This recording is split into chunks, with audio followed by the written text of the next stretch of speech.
I want to know what's the strangest thing you have in your house. Here, hold on a sec. So this is actually something that my wife desperately felt she needed, and I absolutely agree. And it's a box of teeth.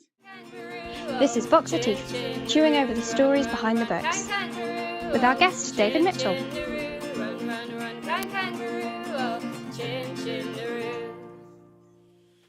3, 2, 1, and action.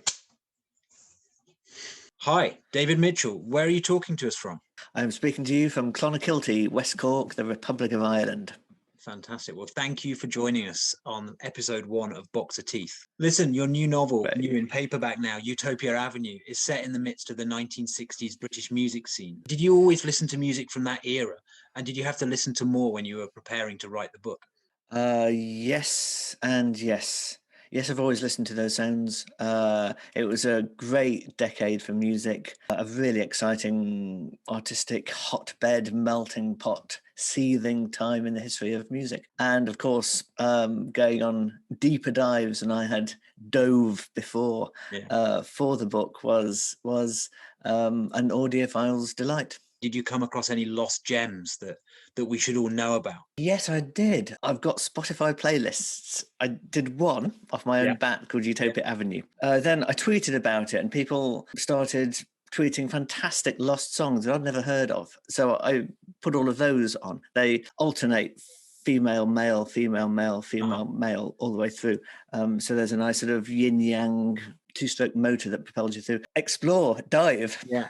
Your fictional band, Utopia Avenue, they create 3 albums during the book. How do you go about writing about people singing songs that don't exist? That, Nick, was the unforeseen and core obstacle in the novel. What you can't do is describe the music, because even a page of description of Bohemian Rhapsody would be nigh on unreadable, even if you do know the song. Use tricks. You, for example, there's a chapter set, I think, in Edinburgh during a gig, and Elf, the female keyboard player, is just watching the faces of some Scottish women on the front row. You show the music by watching their faces. That's how you do it. You do it indirectly. Can you hear the songs in your head, any of them?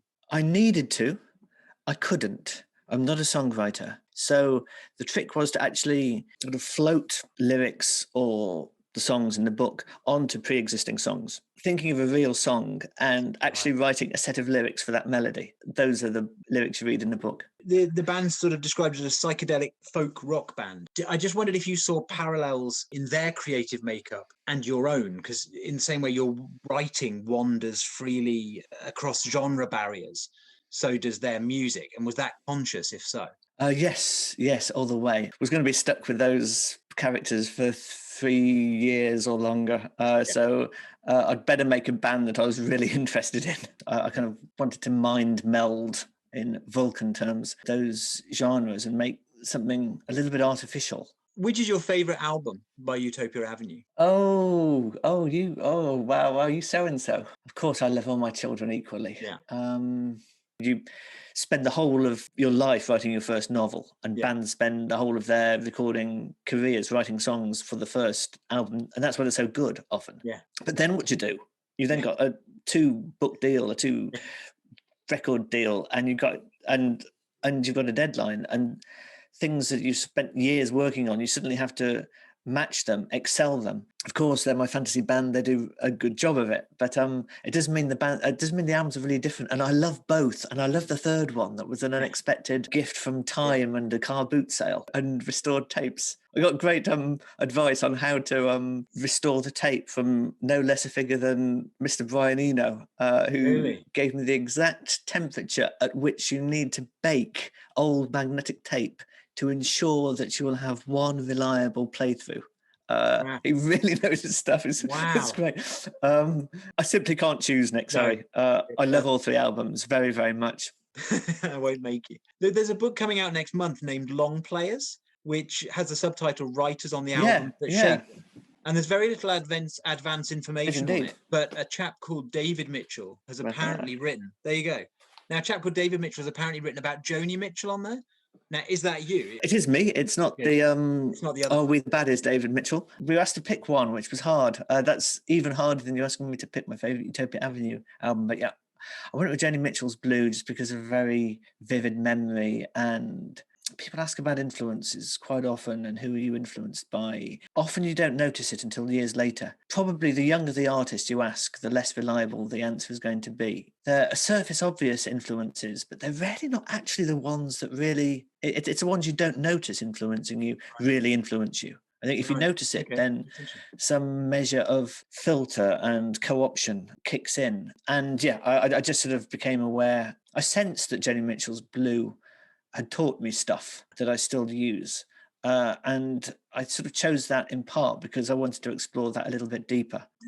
As total aside, that my colleague Ed still remembers trying to persuade you to actually sort of finally settle the naming rights around David Mitchell, you know, the Cloud Atlas David Mitchell or the Peep Show David Mitchell. I think he was trying to get you to sort of name some sport or game or other challenge that you and the other David Mitchell would just agree to in order just to settle that once and for all, because it must crop up every time anyway. And it was when I was actually looking at that book and I realized they hadn't specified in the blurb, you know, I haven't got the book yet, they hadn't specified in the blurb, and I thought, well, I better tread carefully. We're used to it. I think I can refer to the other David Mitchell. I think we're on David terms now.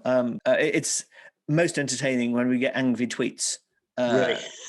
I mean, I get more of his angry tweets. Kind of, my books don't quite rile people in the same way that columns in The Guardian can. But we're well used to it, and it's a nice excuse to stay occasionally in touch. So I want to ask you a few quick questions about how you write. What do you always have on your desk that's nothing to do with writing? Okay, I've got some stones. My daughter and wife have got me into semi-precious. Well, not semi-precious, but this is some kind of a jasper, I think. This is opalite. Wow.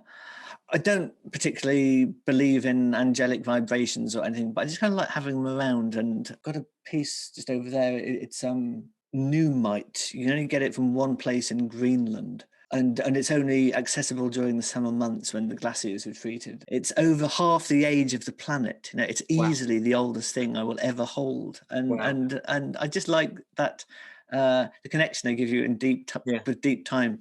Opalite, in contrast, is completely man-made. It's totally synthetic, but it still has a kind of a beauty. So not a lot really. It isn't a big desk, but so I need to keep it reasonably clear. Thinking back to, we were just talking about Utopia Avenue and their first album, and then you were talking about first books. Do you remember what you did on the day you found out that your first book was going to be published? I remember the day really clearly. I was living in Hiroshima. It was back in the days of fax machines, late 90s, and a fax came through from my agent saying that this 2-book deal had gone ahead with Scepter, who I'm still with. I had to go to work. I was teaching at a college. It was there was sort of light spring rain kind of day where it's not quite.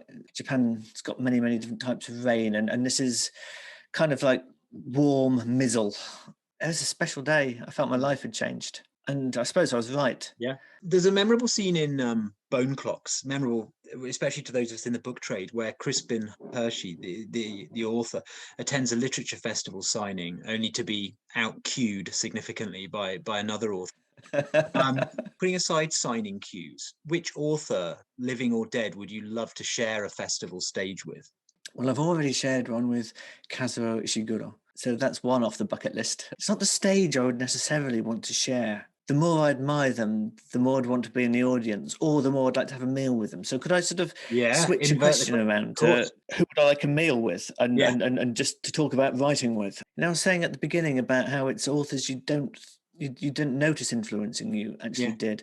Rosemary Sutcliffe, who wrote The Eagle and the Eagle of the Ninth, those supposedly kids' books. She is an astonishing writer. She was a classicist. She was in a wheelchair following a childhood disease. She wrote about the ancient world, like with an immediacy, with a poet's eye, with an underdog's eye, with the eye of someone with a disability. I think those books are unique and beautiful and glorious. And when I think about it, many of the qualities I aspire to in my writing come from her. I'd love to have a meal with her.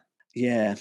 You know, going from teachers and just finishing up, I wanted to ask about fans, because, you know, with Utopia Avenue, we watched the band grow. You know, you're watching for that moment, the moment where it all takes off, the moment where they actually have fans. And I wondered whether you thought it was similar with authors and readers, or whether it's just, is it a less intense version of the same when you compare authors and you look at music? I say less intense purely because, you know, there is that sort of fanaticism that seems to go around with music, which I assume is more intense than with writers. I think it would be. I mean, no one throws undergarments at writers on the stage. Firstly, I have to say, I think of them as readers, not fans. I think of them as readers to whom I'm grateful. It's kind of not one for me. I'm really glad they're there. It's another collective presence I don't want to let down. I don't want to let myself down, of course, but I also don't want to let them down. That they give me a lot. They pay 20 quid for a hardback, read me for a week instead of someone else for a week. Yeah. I owe them to not rehash. I owe them to write something as true and real and engaging as I possibly can. I like to think I do it anyway, but knowing they're there is another force that helps keep me on my toes. Well, listen, I want to finish it with, actually, so my colleague Ed, who you met a few years ago, his daughter, Matty, is a huge fan of 60s music. So Utopia Avenue for her was just like a dream come true. And she's also very into the whole design aesthetic. So she's made you a t-shirt, which I'm going to post to you. She's made... I see. So this is Utopia Avenue. Oh, it's beautiful. Tour t-shirt. Isn't that amazing? And we've got what a gift to see. So that's a free Dean badge and a Utopia Avenue tube stop badge as well. So oh, bless her. Well, a big thank you to you, Matty, for that. I do hereby solemnly pledge to wear it when I can next come to Mr. B's in Bath and do a corporeal event. I'll wear that under my jacket. Great. And I'm going to flash it when I come on stage. Listen, thank you. Thank you, especially Matty. Thank you. Thank you, David. Thanks for talking to us.